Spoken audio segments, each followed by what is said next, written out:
Diru sarrerak bermatzeko errentaren eta etxebizitzako prestazio osagarriaren jasotzaileen 3.028 espedienteak dituzten 7 kaiolaz betetako ibilgailu bat Gasteizerantz abiatu da. Izan ere, txostenak prestazioen laguntzen eta ebaluazioaren ataletik, Nikolas Alkorta kalea Bilbo, Lanbide Euskal Enplegu Zerbitzura eraman dira.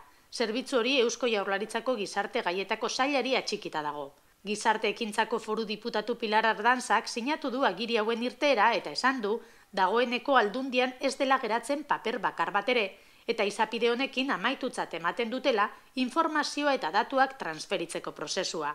Ardanzak gogora ekarri du azken 22 urteetan Bizkaiko Foru Aldundiak gomendio hau udaletako oinarrizko gizarte zerbitzuekin batera gauzatu duela eta diru sarrerak bermatzeko errentaren sistema Europako sendoenetako bat izatea lortu duela.